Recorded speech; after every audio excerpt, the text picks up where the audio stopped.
What is up, everybody? NC. JC and We are here with the spiritual talk, and this one is on trusting in God. So it's been a while since we did a spiritual talk. So just to break it down, what trusting in God is truly about is just the belief and the trust that God will always take care of you. If you follow the path of Jesus Christ, if you believe in God, if you pray, if you truly do make that daily ritual to pray to God, to put that time in, you have to trust in him. Think about it this way. What are you praying for? What are you putting all that time and energy in for if you don't trust in God? If you're doubting, if you're having anxiety about something? The biggest thing I've always found with people to find if they really do trust in God is to ask them what they do after a hardship. So, like, let's say, for example, somebody loses their job. What do they do? Do they say, oh, why me? Why did I lose that job? And do they ask God, God, why did I lose that job? Why'd you do that to me? Do they do that? Or do they look at it like, well, God was obviously trying to find me a better job. God was trying to find a better path for me. Maybe he will. In fact, he will. Hold that belief. That's what people have to believe. They get too far caught up in whatever bad things happen in their life, and they say, why, God, did you do this to me? And for a lot of people, especially a lot of people that have been through a lot of bad stuff, immediately they think, okay, well, where was God for me when all that stuff was going down? I would say to them, where were you for God when all that stuff was going down? right. That's the biggest thing, is God can only hear you if you talk to him. If you don't take the time to talk to him, it's not going to matter. Well, and it's why we always recommend to people just give Jesus a chance. If you haven't given him a chance, just give him a chance. What have you got to lose to just reach out to Jesus and say, "Hey, help me see what I need to know here. Help me with this. Take this off my hands. It's too much for me." And and I think Jesus will listen. I really do. And to add on to that, there's something that I do during times of hardship when I'm praying to God and I want God to really listen to me. The Bible even talks about this. It says fasting helps God listen to you, and I've noticed this too. It's that, like, when I do 3 days of fasting and I pray, that's when God really listens. And that can work. Fasting, it definitely works, because what it does is it clears out all those toxins in your body. And a lot of the Yes. stuff that we eat on a regular basis, especially if you like your fast food and your snacks, man, we eat a lot of toxins. They're tasty, but at the same time, you need to give your body time to clear that out. I do pretty much a daily fast of about a good 12 to 18 hours every single day to just clear out everything. And then I eat a good sized dinner, and I find that really helps me out with my energy and helps me out with my clarity. So to each their own. I mean, I've always found too, just meditation, intent is the best way to really trust in God. And that's the big thing too, is I see so many people, like I saw this video of this Satanist on the street. And this guy came up to her and said, do you believe that Jesus Christ and God loves you? And she said, I don't see why anybody would pray to Jesus. What is the point of that? Why would you waste your time praying to somebody who demands worship of you? Never once does Jesus Christ demand worship of him. Never once does he demand that. We are given this choice on earth. We're given free will. That's how great of a being he is. He gives us free will on this planet to learn from our mistakes and to always come back to him. And that's the thing too, is anybody who's been a Satanist, who's dabbled in the dark arts, who's ever done any of that, they're always welcome in Jesus's kingdom. I've seen so many Yes. videos of people who were satanic preachers or top level satanic priests or witches, and they turned their life over to Christ, and he forgave them, and he gave them new meaning in life, and he gave them a way to get rid of that evil. Gave them purpose. And that's the thing too. You'll find with a lot of these Satanists, a lot of these occultists, they're depressed, man. They hold on to dark energy. They hold on to negative energy because they don't realize that they're giant magnets for it. Yep. You Yeah, are it's what true, man. you are what you think, man. If you constantly think negativity, if you constantly think this will happen to me, if you constantly, are a prey to your anxiety, a prey to your emotions, a prey to your fear, what will happen is entities, they feed off of that. Demons love that shit. They call it loosh. What that basically is, it's like candy to them. Any type of negative emotion that you give them, that's like candy, and they feed off of it. It's disgusting. That's how it is. But that's why you always have to really trust in God. Having that trust in God keeps away the demons, because they can't mess with his power. It's just not there. And I know people, they can't understand this on a level because they can't see it.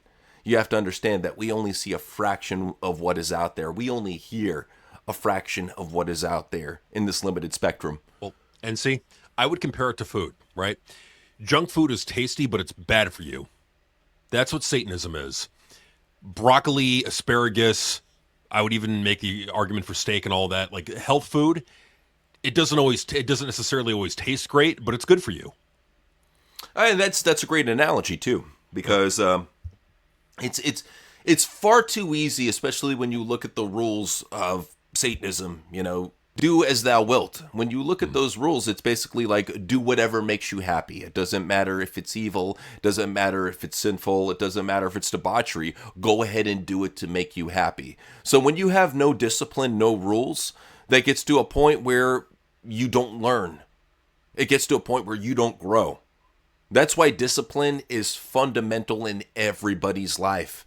It prevents complacency. It prevents mediocrity. It prevents you from really getting in a spot where you're just stuck and you don't grow.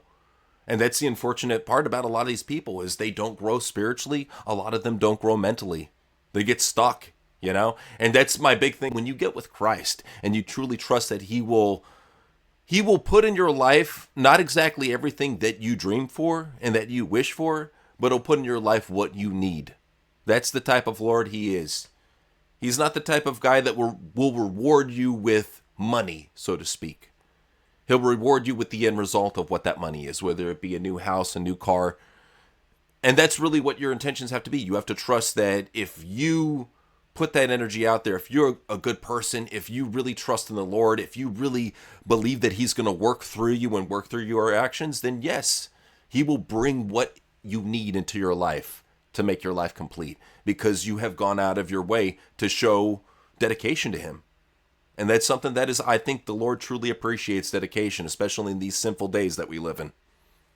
It's true. He really does. That's why the Lord, I believe that He listens to people who fast. I think that's one of the things is that you're showing dedication. You're proving it.